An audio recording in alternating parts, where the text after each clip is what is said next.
Donc, je reprends ce que je disais. En fait, dans tout programme, donc, je reprends ça, c'est le premier TP. Premier TP, on va juste donc faire ce qui correspond au cours, c'est-à-dire dessiner quelques signaux, calculer la corrélation, calculer l'énergie, calculer la convolution. Donc, je disais, dans tout programme sous Python, vous allez avoir besoin de fonctions. Ces fonctions sont définies dans des bibliothèques. Alors, il est rare que dans un programme, vous ne trouviez pas import NumPy. Je suis en train de lui dire, tu vas importer toutes les fonctions qu'il y a dans NumPy. Alors, NumPy, en fait, qu'est-ce qu'il y a dans NumPy? Il y a toutes les fonctions mathématiques, y compris la TF. Ensuite, je disais que Matplotlib, c'est aussi une bibliothèque, mais je ne l'importe pas en entier. Je vais importer juste PyPlot, c'est-à-dire, c'est comme si c'était des répertoires, et puis dans chaque répertoire, il y a des sous-répertoires. C'est la programmation orientée objet. Vous avez une fonction qui a elle-même des sous-fonctions. Donc ici, dans PyPlot, en fait, c'est tout ce qui est tracé. Mais dans Matplotlib, c'est un peu plus que ça. C'est tout ce qui est visualisation de données scientifiques. C'est-à-dire, vous allez visualiser des images, des vidéos. Là, pour le moment, j'ai juste besoin de la partie tracée. La partie tracée, c'est PyPlot, puisque plot, ça veut dire tracé. Alors, regardez ce qu'on a fait. J'aurais pu écrire import NumPy. Mais on a écrit import NumPy as NumPy. Pourquoi? Parce que Python, il fonctionne comme ça. Par exemple, la fonction. Alors, dans NumPy, j'ai par exemple une fonction qui s'appelle cosinus. Je vais utiliser la fonction cosinus. Je ne peux pas directement cos. Je suis obligée de lui donner tout le chemin, NumPy cos, pour lui dire, utilise la fonction qui est cos qui est définie dans NumPy. Vous imaginez, chaque fois que vous allez utiliser une fonction de NumPy, vous êtes obligé d'écrire NumPy. En fait, ce qu'on a fait ici, c'est comme si je lui donne un surnom. Au lieu de donner votre nom en entier, je vous donne un surnom. Et ce qui fait que là, au lieu d'écrire NumPy, quand je vais vouloir utiliser cosinus, je vais écrire np.cosinus. C'est-à-dire c'est quand même plus court d'écrire np.cos que d'écrire numpy.cos. Donc, en même temps que j'ai importé la bibliothèque, je l'ai importée. Ça veut dire toutes les fonctions qui sont définies ici, je peux les utiliser. Et en même temps, je lui ai changé de nom. Regardez, vous pouvez prendre la parole ou faire comme la personne qui vient de le faire maintenant sur le chat. Je regarde. Ah, alors, il y a des gens qui posent la question, est-ce que vous êtes en train d'écouter ce qui est un partage? Est-ce que vous me dites, vous êtes en train de partager l'écran avec moi? Alors, Refik me dit que oui. Alors, oui pour le partage, oui pour le son. Les deux. D'accord. Donc, je vais augmenter quand même le son de mon côté. Je vais l'augmenter. Alors, tout est bon, l'affaire. Merci. Donc, je ne sais pas ce qui se passe pour les deux autres. Donc, HP, tu me dis que c'est bon. Et je ne sais pas qui. Céline, tu es en train de m'entendre maintenant? Céline, tu as posé la question si on m'entendait. Céline, c'est bon de ton côté? Je regarde le message, c'est bon. OK, super. Donc, je disais, en même temps que j'ai importé la bibliothèque, c'est-à-dire quand j'ai importé une bibliothèque, toutes les fonctions qui est à l'intérieur, je lui ai changé de nom. La même chose, imaginons vous voulez faire un dessin. Quand on fait un dessin, on écrit plot. Vous imaginez, je vais être obligée d'écrire math, plot, lib, point, pyplot, point plot. C'est trop long. J'ai importé la sous-librairie de la fonction matplotlib, tout ça, et je lui ai donné le nom PLT. Comme ça, quand je vais faire plot, je vais écrire plt.plot. Voilà pour les deux premières instructions. Ensuite, qu'est-ce qu'on a fait? Je voulais tracer un Dirac. Un Dirac, quand vous êtes en continu, un Dirac, on symbolise comme ça. En fait, un Dirac, il existe au sens des distributions mathématiques. Il n'a pas d'existence physique parce que c'est une impulsion brève. Bref, ça veut dire qu'elle dure zéro. Elle dure zéro et elle a une amplitude infinie. Ça n'existe pas. Mais en discret, quand on fait un Dirac, on met un point. On dit que le Dirac, voilà, il vaut, si j'écris par exemple 5 delta n moins n0, je n'ai pas eu l'occasion de vous le faire en cours ce matin, ça veut dire que j'ai un point au point n0 dont l'amplitude est 5. C'est comme ça qu'on le représente en discret. Donc, pour créer un Dirac, qu'est-ce que j'ai fait? Il fallait que je vois un 1 et des 0. Donc, qu'est-ce que j'ai fait? Regardez ce que j'ai appelé. J'ai appelé la fonction zeros et elle est définie dans NP. Donc, je lui dis, comme je lui ai changé le nom, j'ai dit importer NumPy as NP. Donc, maintenant, NumPy s'appelle NP. Et la fonction, je lui dis 0,1. En fait, qu'est-ce qu'il fait? Il me crée dans X 32 zéros. Voilà ce qu'il fait. Il va me mettre dans X 32 zéros. Et qu'est-ce que j'ai fait? Et j'ai mis dans X de 0, donc je l'ai traité comme un tableau. Alors, n'oubliez pas, là, je lui ai dit NP0, en fait, qu'est-ce qu'il fait? Il va créer un 0, le premier se trouve dans 0. Je parle de l'indice du tableau. Le deuxième se trouve dans 1, le deuxième dans 2, et le dernier va se trouver dans 31. Donc, en fait, je lui ai dit, le premier élément de X0, tu lui mets 1. Vous avez à votre disposition un explorateur de variables. Regardez, si je m'y mets, pour que ça ne se mélange pas pour nous, je vais commenter tout ce qui reste. Alors, regardez, pour avoir la parce que chaque fois, je vais appeler X. Donc, ça, il se peut qu'il va me donner le dernier X. Vous écrivez X, dans tout langage de programmation, vous écrivez X égale 1, égale 2.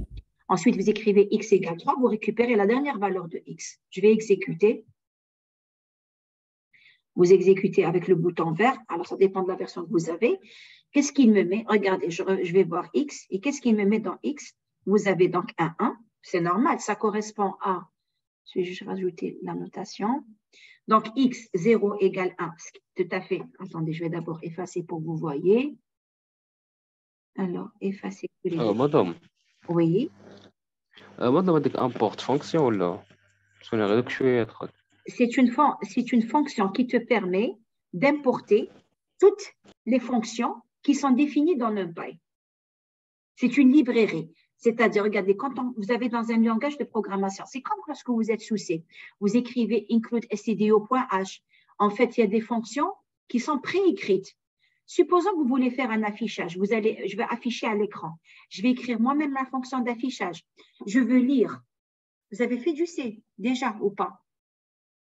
L'année passée, vous avez fait un peu de C.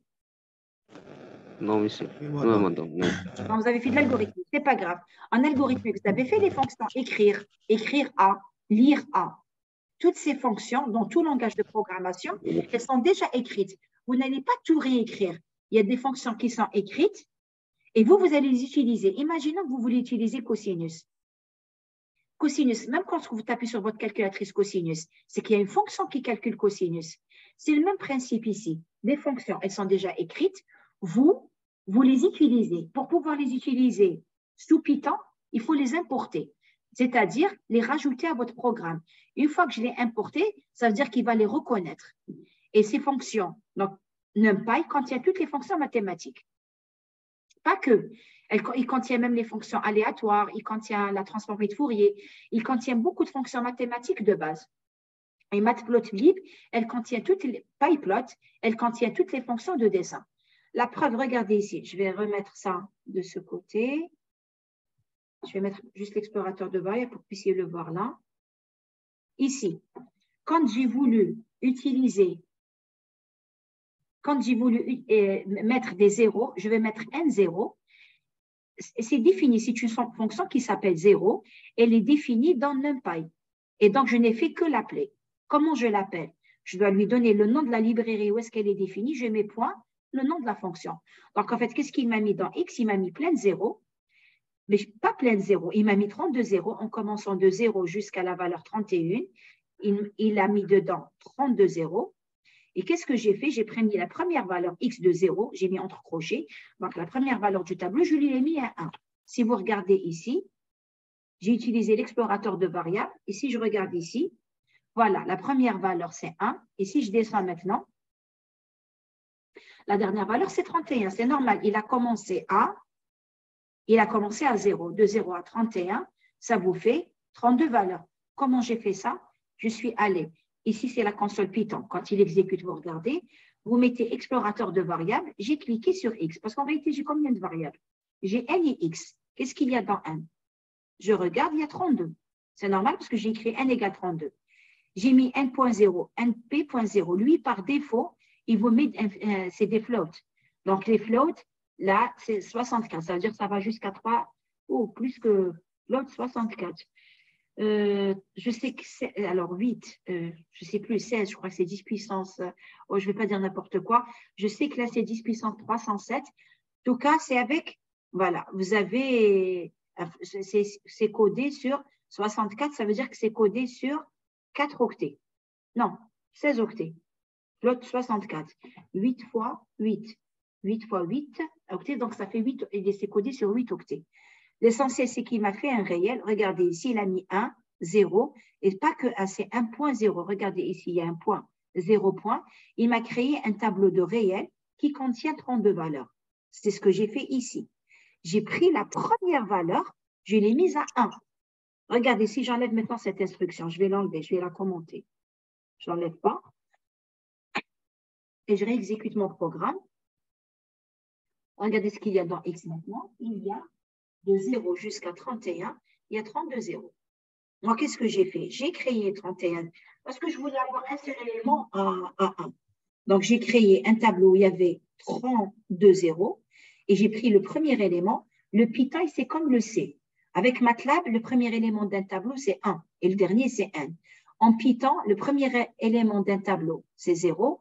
Donc, le dernier élément d'un tableau, c'est-à-dire si vous avez un tableau qui contient 50 éléments, sous Python, sous C, le premier élément, c'était 0 et le dernier, c'est 49. Alors qu'avec MATLAB, il commence à 1. Donc, le premier élément, c'est 1 et le dernier, c'est 50. D'accord? Jusque-là, c'est bon? Est-ce que vous avez une question par rapport à ça? Je vous ai dit que sur la chaîne, vous avez deux vidéos. J'appelle ça Initiation Python. Vraiment, c'est des trucs de base. Python, c'est-à-dire avec Python, on fait de la programmation orientée objet. C'est beaucoup plus complexe que ça. Vous avez des petites fonctions. C'est une petite initiation pour pouvoir juste manipuler au sens des choses, des opérations de base. C'est quoi les opérations de base? C'est-à-dire faire des petites opérations, utiliser une boucle, un if, utiliser une boucle, écrire dans un fichier, les vraiment trucs de base d'un langage de programmation. Les instructions sinon, les instructions de boucle, qu'est-ce que j'ai mis? Fichier, et il me semble que c'est tout ce que j'ai mis dedans. OK, tu voulais dire oui. OK, j'ai compris. Donc, après, qu'est-ce qu'on a fait? Regardez ce qu'on a mis là. On a mis plot figure 1. En fait, je lui dis, il se prépare à écrire dans une figure et je l'ai appelé figure 1. Pourquoi je fais ça? Si vous ne mettez pas, chaque fois que vous utilisez une figure, il va écraser l'ancienne. Donc là, je lui ai mis plot figure 1. Et j'ai écrit, donc PLT, c'est parce que la bibliothèque qui fait les dessins, toute la bibliothèque, je l'ai appelée PLT. Et de PLT, j'ai appelé figure 1. Donc, il se prépare à tout ce qui va venir, il va le mettre dans la figure 1. Alors, PLT STEM. STEM, ça veut dire que vous êtes en train de lui dire temps graphique, tu me fais des points. Voilà. Si vous utilisez plot, ça veut dire il fait des points, mais en plus, il vous trace, il fait une interpolation. On va voir la différence.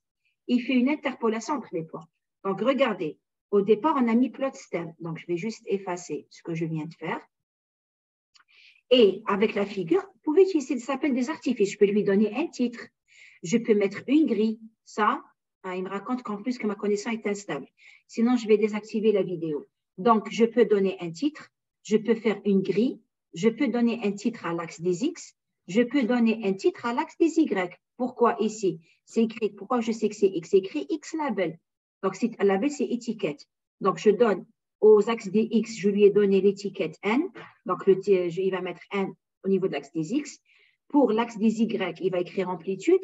Là, je lui ai mis true pour la grille. Donc, il va me mettre une grille. Vous allez voir, je vais les enlever pour voir la différence. Et j'ai mis un titre. Si j'exécute maintenant le programme,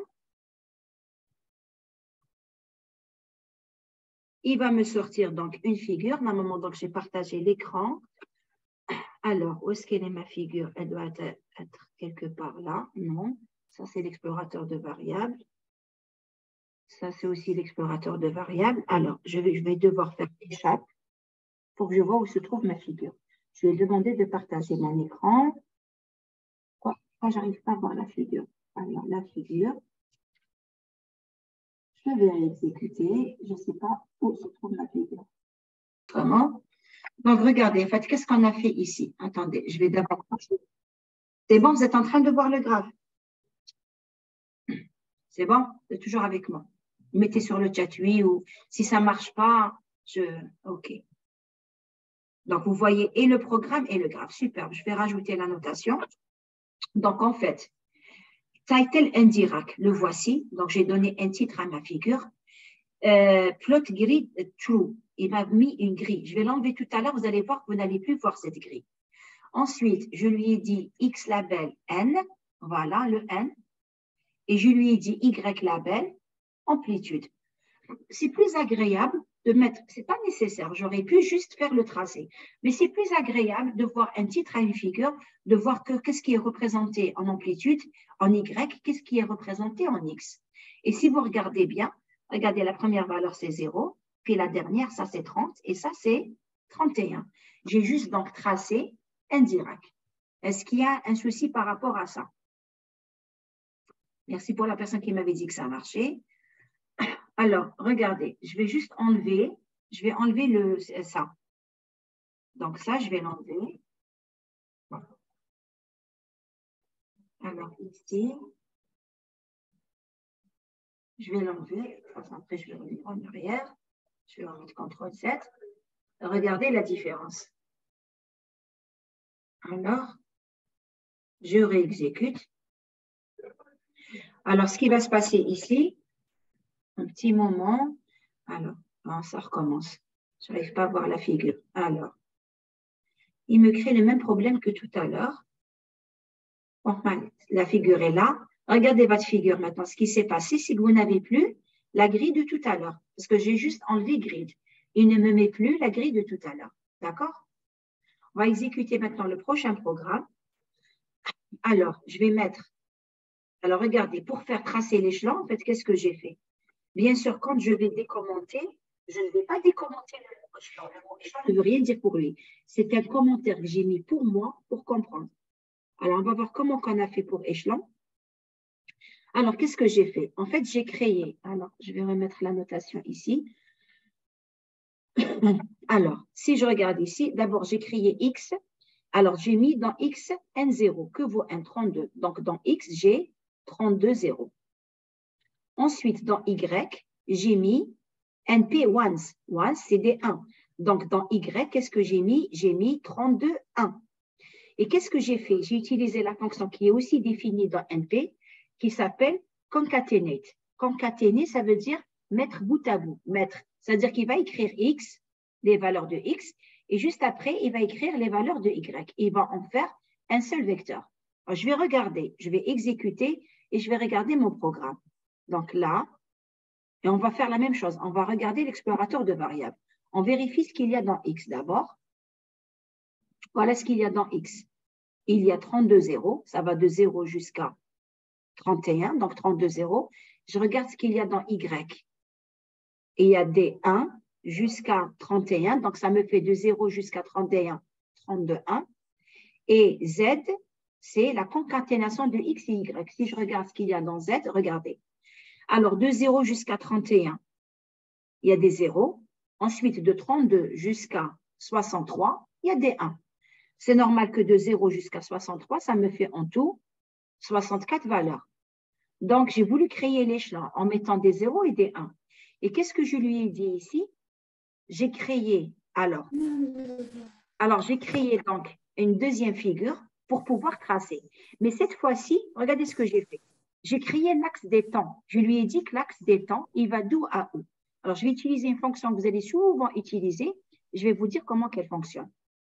Alors, la fonction arrange, en fait, comment qu'elle fonctionne? Elle crée un vecteur de cette valeur jusqu'à celle-ci, moins 1. C'est-à-dire, ici, il va créer un vecteur qui va de moins n jusqu'à n-1. Et ce chiffre que vous voyez ici, c'est le pas d'incrémentation. Je lui ai dit 1. C'est-à-dire, le premier, c'est moins n. Ensuite, moins n plus 1. Ensuite, moins n plus 2. À un moment donné, il va passer par 0, parce que là, vous avez des valeurs qui sont négatives. Ensuite, il va faire 1, ensuite 2, mais il s'arrête à n-1. Combien il vaut mon n? Mon n vaut 32. Donc, en fait, il va me créer un vecteur où je vais trouver moins 32, ensuite moins 31. Pourquoi j'ai dit moins 31? Parce que le pas, ici, c'est le pas, ça fait moins 1. Ensuite, moins 30, jusqu'à arriver à moins 1, ensuite 0, ensuite 1, ensuite 2, 3, jusqu'au dernier élément. Et n'oubliez pas qu'il s'arrête toujours. Le dernier, moins 1, il ne va pas aller jusqu'à n. Toujours, il s'arrête avant la valeur qui vient avant. N vaut 32, donc il va aller à 31. Si je ne me suis pas trompée, Si je regarde T, je vais aller avec l'explorateur de variables. Donc, j'ai dit T, on doit trouver les valeurs de moins 32 jusqu'à 31. On va aller vers T. Regardez, donc je vais d'abord effacer. Vous puissiez bien voir. Alors, effacer. Bon, comme c'est en rouge, je vais utiliser le noir. Regardez, la première valeur, c'est moins 32, 31, 30, moins 29. Et si maintenant, je vais jusqu'à la dernière valeur, j'ai dit qu'il va aller jusqu'à n moins 1. Donc, regardez, il passe. Lui, il met des couleurs, c'est-à-dire le plus sombre, c'était rouge. Après, il va violet. Il va aller jusqu'au bleu, c'est la couleur la plus forte. Regardez, ça passe par 0, c'est normal. Mais regardez, ce qui m'intéresse ici, c'est la dernière valeur. Regardez, la dernière valeur, c'est… J'ai mis le prénom celui-là à l'envers. Regardez la dernière valeur, c'est 31. Bien qu'ici, n, c'est 32. Ce n-là, bon, je vais changer de couleur. On peut se voir. Le n, c'est… Ici, c'est 32. Il ne va pas jusqu'à 32. Lui, il s'arrête à 31. Pourquoi j'ai fait ça? C'est pour que les n premières valeurs, donc les n premières valeurs, c'est les zéros. Donc, regardez, j'avais 32 zéros. Si je regarde maintenant ici, 32 zéros, je dois le trouver dans la partie négative. Je regarde mes 32 zéros. À moins 32, c'est 0. C'est-à-dire moins 32, moins 31. Je vais voir quelle est la dernière valeur. La dernière valeur avant le 0, c'est 31. De 0 jusqu'à 31, j'ai 32 valeurs. Donc, les 32 premières valeurs sont à 0. C'est pour pouvoir tracer T en fonction de Z. Rappelez-vous, dans Z, qu'est-ce qu'il y a? Il y a d'abord 32 zéros qui correspondent aux valeurs entre moins 32 et 0. Et ensuite, il y a 32, 1. De 32 jusqu'à 33. Regardez maintenant si je regarde le programme. Alors, j'exécute. Je ne sais pas pourquoi j'ai le graphe, je suis obligée de basculer. Ce n'est pas grave, ça ne me gêne pas de basculer. Voilà, regardez. Et vous êtes en train de voir le graphe. Je vais d'abord effacer. Alors, effacer. Je regarde juste sur le chat. OK, donc ça marche. Parce qu'à un moment, il aurait dû me les sortir, mais bon, pas grave. Regardez ce qui s'est passé. On a donc, si je compte, de moins 32, voilà, dernière valeur, c'est moins 32. Les 32 premières valeurs, c'est des zéros. C'est ce que j'ai mis, c'est ce que j'avais mis dans X. Et les 32 prochaines valeurs, c'est des 1, c'est ce que j'avais mis dans Y. Ça me permet, en créant l'axe T, ça me permet de voir l'allure d'un échelon. On a vu l'échelon U de T ou bien U de N. Qu'est-ce que c'est? Il vaut 1 lorsque N est supérieur ou égal à 0. Il vaut 0 pour N inférieur à 0. Rappelez-vous ce que je vous ai dit. L'échelon, normalement, c'est infini. Je devrais continuer. Mais j'utilise un langage de programmation. Si je fais du numérique, il faut bien que je commence quelque part et que je m'arrête quelque part. Je ne peux pas créer le vrai échelon. Le vrai échelon, vous avez une infinité de zéros. De moins l'infini jusqu'à moins 1, vous avez des zéros. Et puis de 0 jusqu'à plus l'infini, vous avez des 1. D'accord? C'est bon? Pour l'échelon.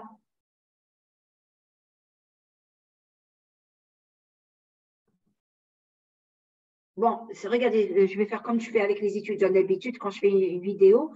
Vous prenez la parole quand ça ne va pas. Vous me dites s'il y a quelque chose. Regardez ce que je vais faire. Juste pour vous montrer, je reviens au programme.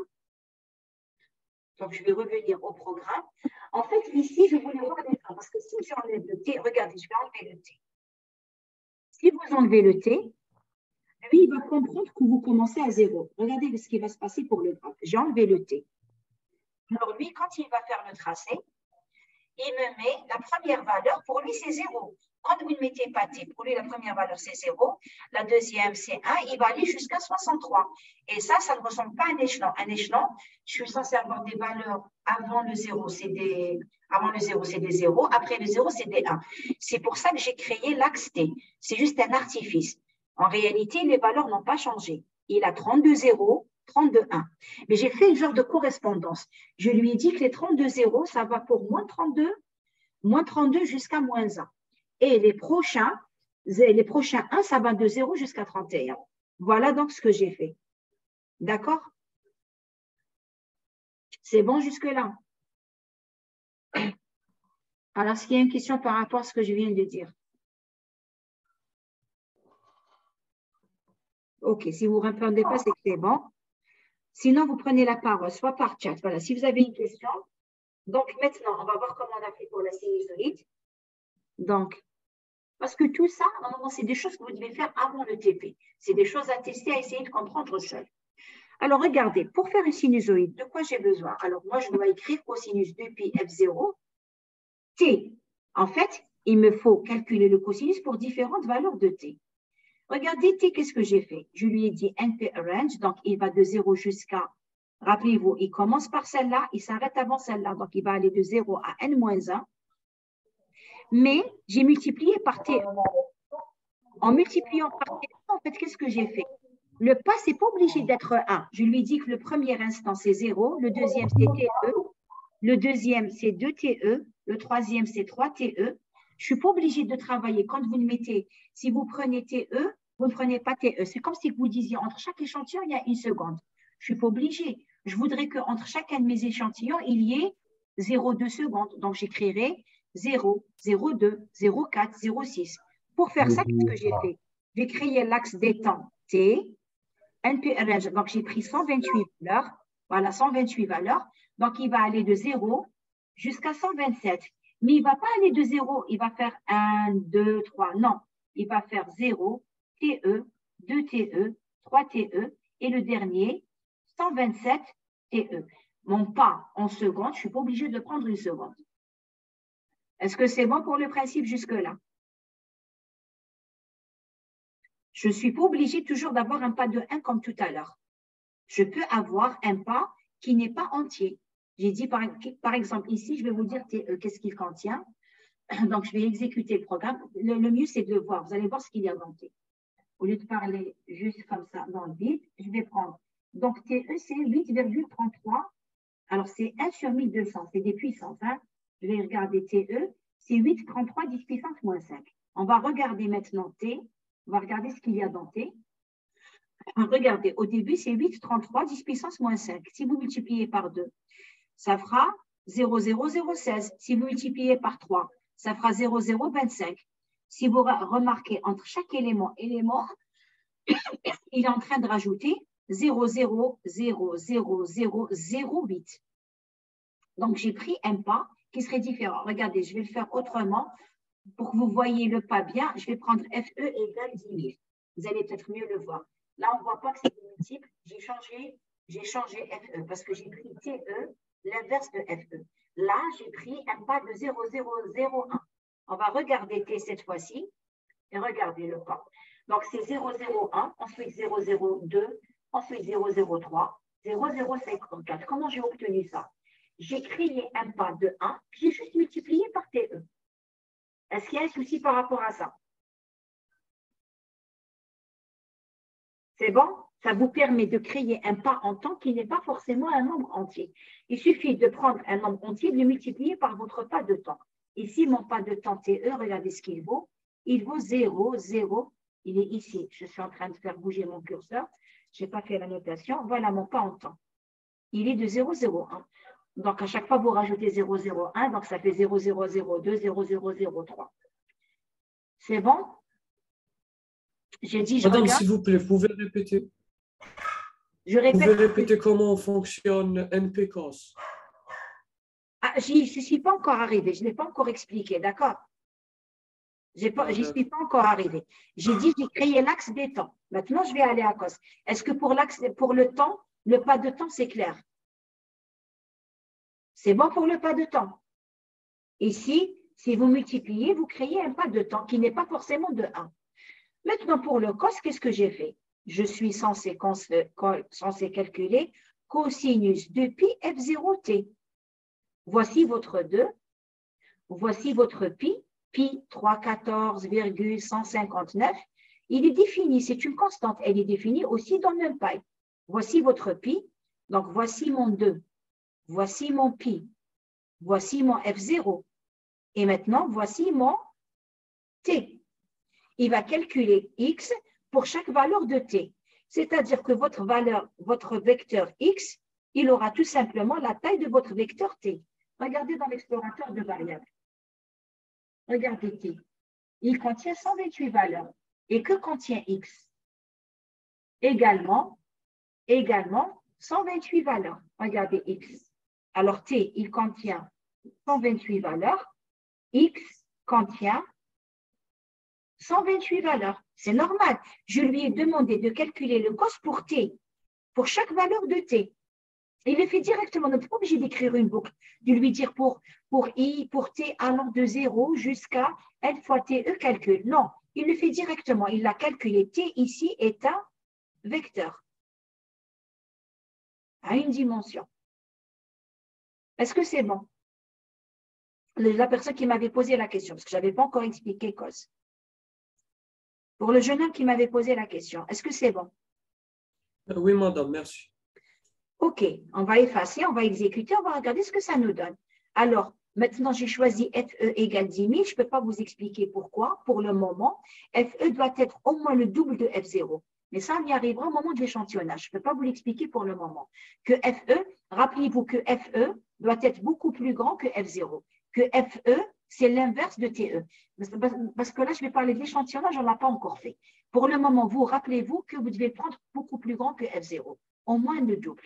Ici, maintenant, si j'exécute mon programme, on va voir ce que ça nous donne. On va faire comme tout à l'heure. Regardez, il nous reste 2 minutes. Alors, regardez, on l'a tracé. Voici mon cosinus avec un pas de 0,01. Il m'a tracé un cosinus. Et si je vous comptais toutes ces valeurs, vous allez trouver 128. Alors, la différence entre les deux graphes, c'est que ça, c'est qu'ici, on a utilisé la fonction PLT.plot. Ici, on a utilisé la fonction PLT.stem. La différence, c'est que quand vous faites .stem, vous voyez les points. Quand vous faites .plot, il lit les points. Donc, en réalité, ce que vous avez vu en haut, en fait, ce n'est que lier les points. Si vous liez les points, regardez, je suis en train de le faire, c'est ce que fait la fonction plot. J'ai du mal à suivre sur ma table, avec ma table. Voilà. En fait, si vous faites ça, en fait, c'est le graphique de haut que vous obtenez. Si vous regardez, je rebascule entre les deux graphes. Je regarde. Regardez, je vais juste effacer. Ça va se couper. On va revenir dessus. D'accord? Ici, si vous regardez. Alors, en fait, vous avez une fonction qui s'appelle subplot. En fait, cette fonction subplot, elle vous permet de subdiviser un plot. Subplot. J'ai fait 2 plots. Je suis en train de lui dire subdivise le plot en 2-1. Ça veut dire quoi 2-1?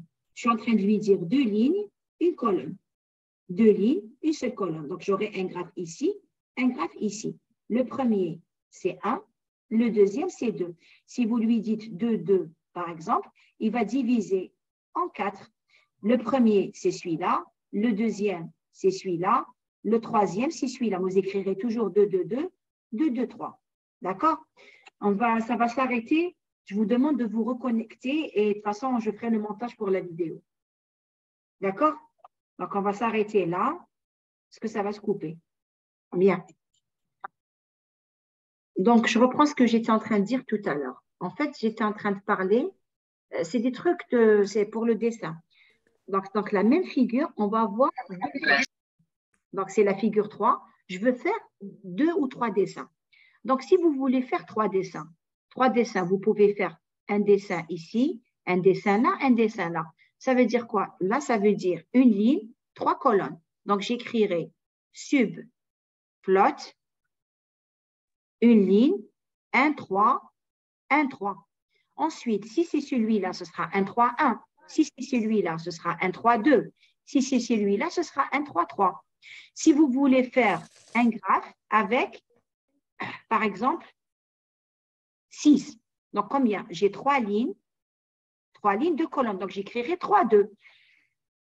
Celui-là, ce sera 3, 2, 1. Celui-là, 3, 2, 2. Celui-là, 3, 2, 3. 3, 2, 4. 3, 2, 5. 3, 2, 6. En utilisant subplot, ça veut dire que dans la même figure, je vais diviser mon écran d'affichage en 6 petits blocs d'affichage. Voilà ce que ça fait. Pour le reste, maintenant, qu'est-ce que j'ai fait? Si vous remarquez, ça c'est plot. Et ça, c'est STEM. Mais en réalité, ça se superpose. Je me suis mis à vous les superposer tout à l'heure. Au lieu de faire ça, regardez ce que je vais faire. Alors, il me sort, attendez, je reviens ici. Parce qu'il a fini, attendez, comment enlever ça? Alors,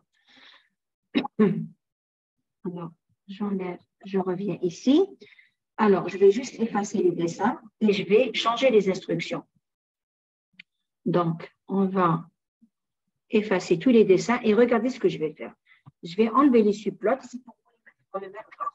Si je veux dans le même graphe, je vais écrire plot TX, plot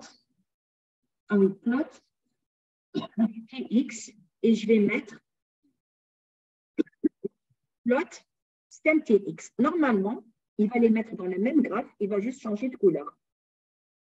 Et ici, je vais rajouter, si je le fais, je vais essayer de le faire correctement, je vais lui rajouter un label, une étiquette, label. Je vais écrire, label. Je vais écrire, j'espère que je ne me trompe pas en écrivant. Je vais écrire label dessin plat. Dessin plat. Et ici, je vais rajouter label.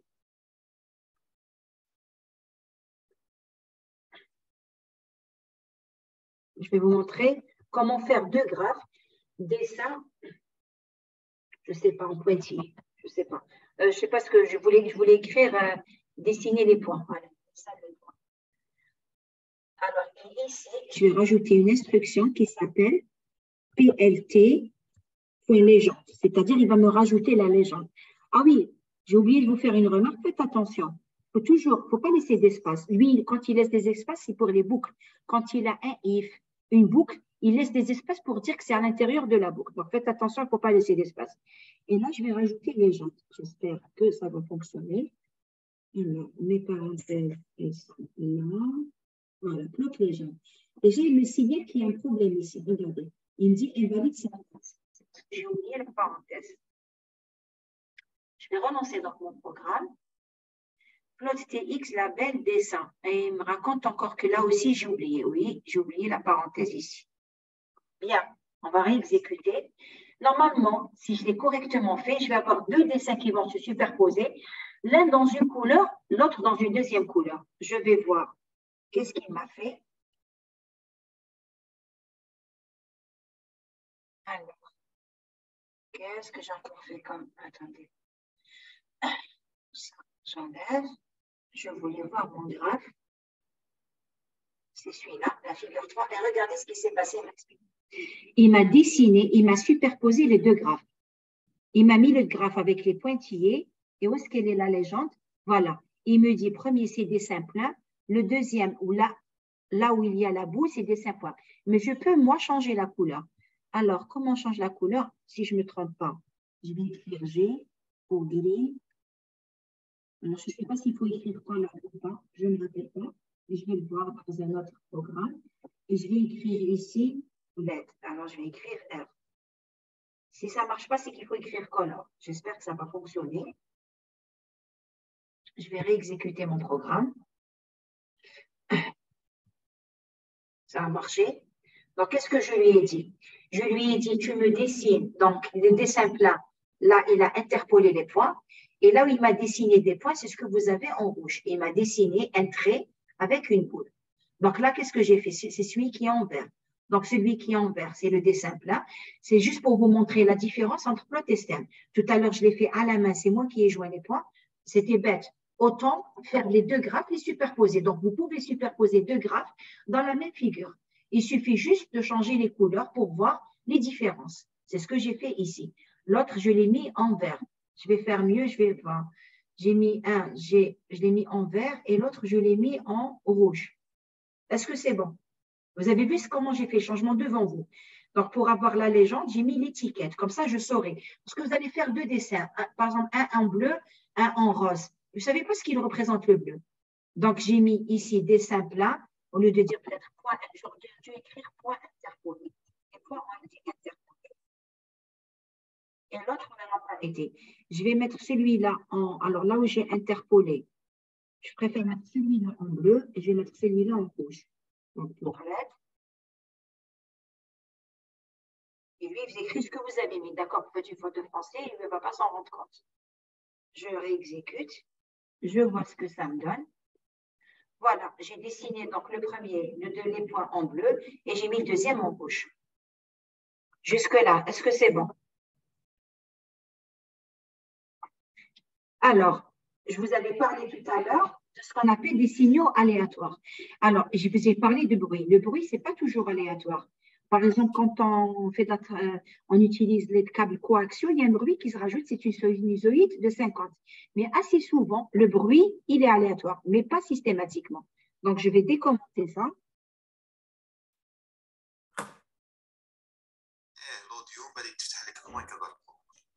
Regardez, alors, ici, d'accord, donc j'ai mis décommenter. Vous êtes toujours en train de m'entendre et de voir les graphes.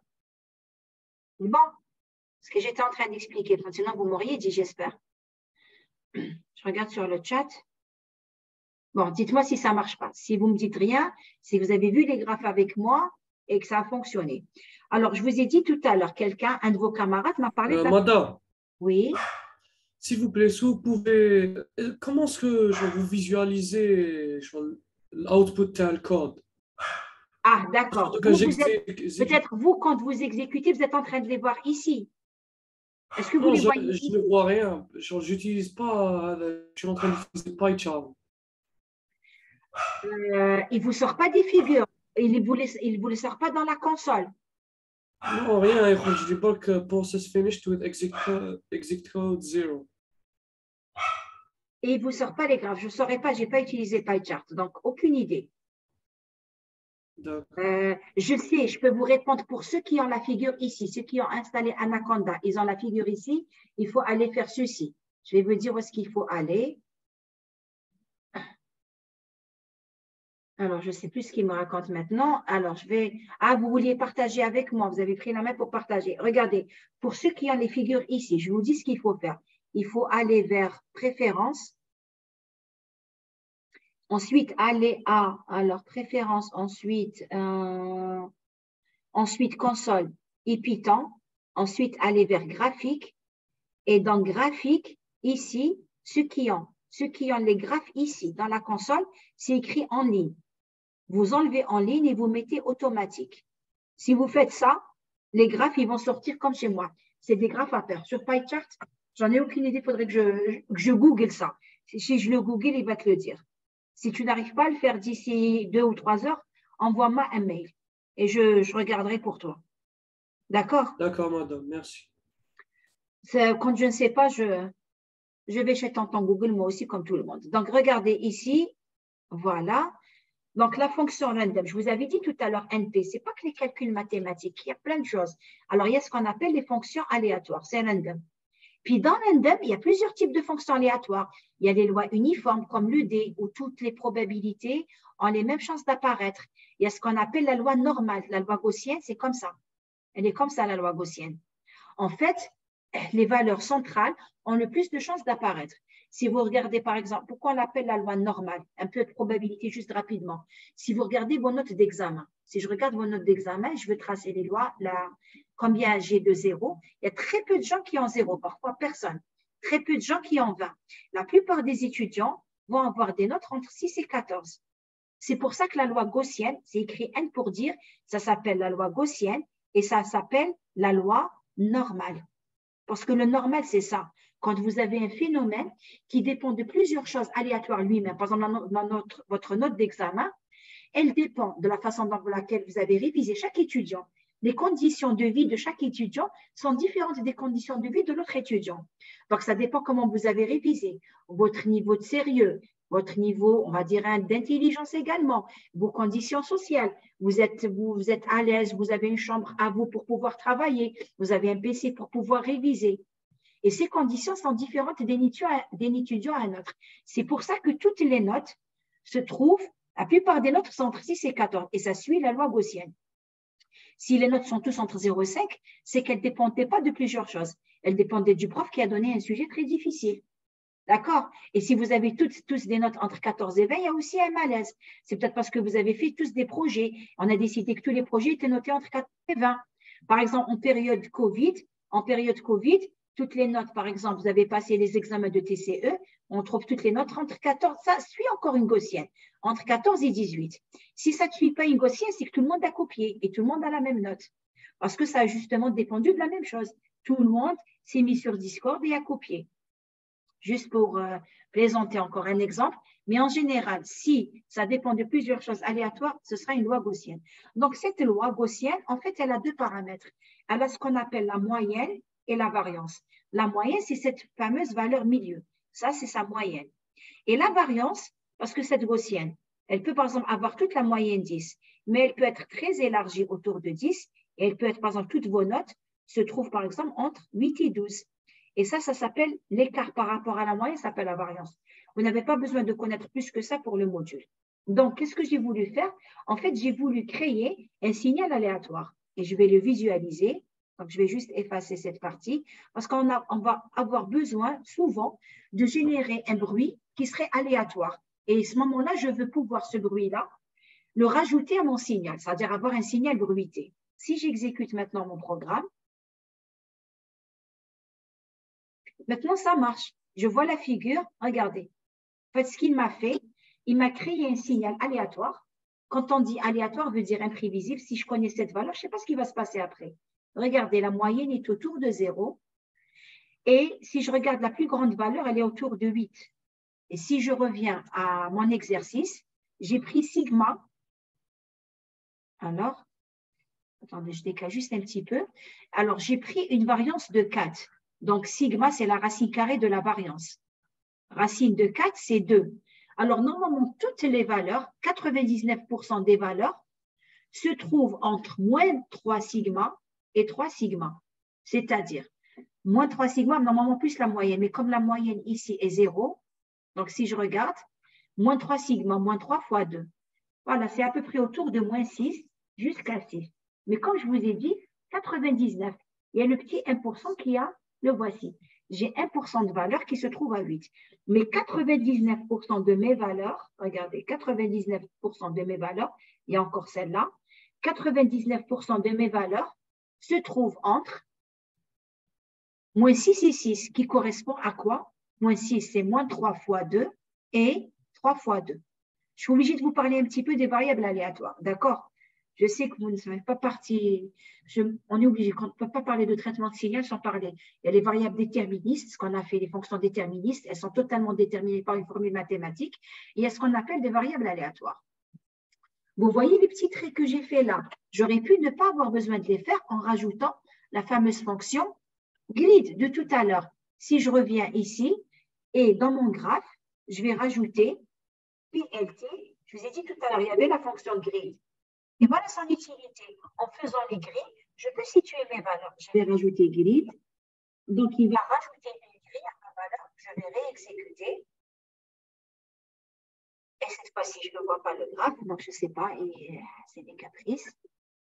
Donc, je réexécute maintenant. Regardez, il m'a rajouté une grille. Si j'efface, je vais effacer. Alors, je vais mettre effacer tous les dessins.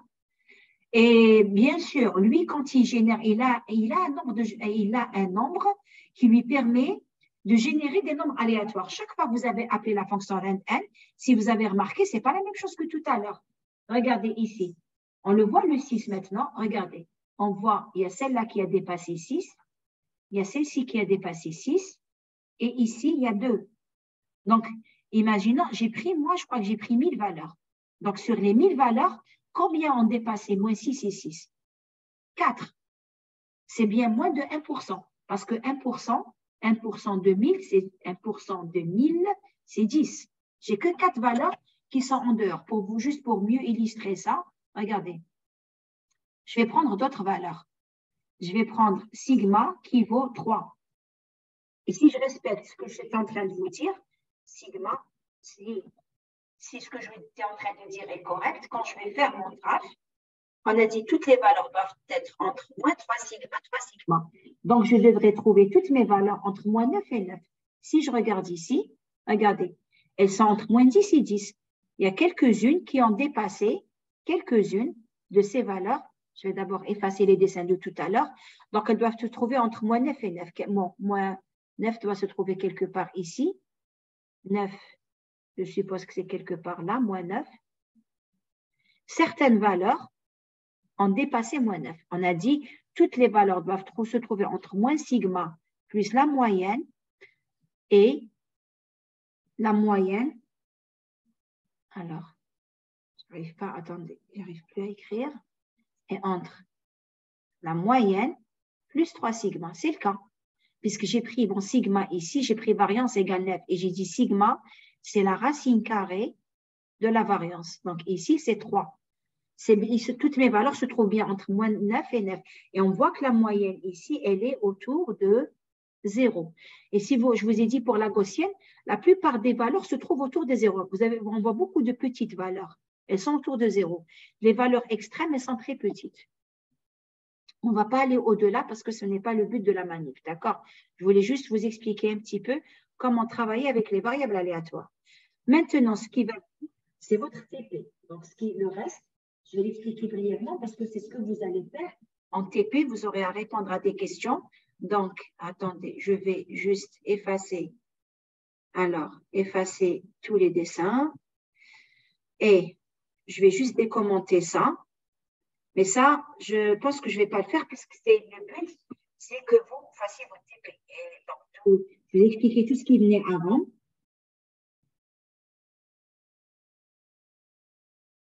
Je vais l'expliquer, mais vraiment très brièvement, parce que le but, c'est quand même de faire votre séance de TP. Sinon, ça va être moi qui vais faire le TP. Alors, il va me sortir. Donc, on s'était arrêté à la figure 4. Ça, c'est la figure 5. La figure 5, c'est la corrélation d'une porte qui va vous donner un triangle et on vous demande de trouver les propriétés de la corrélation que j'avais donnée tout à l'heure.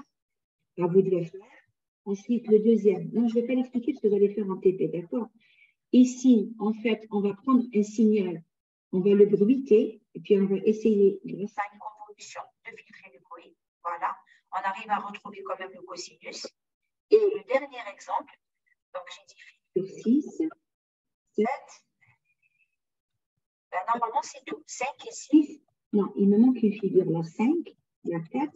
Où est-ce qu'elle est la figure 6?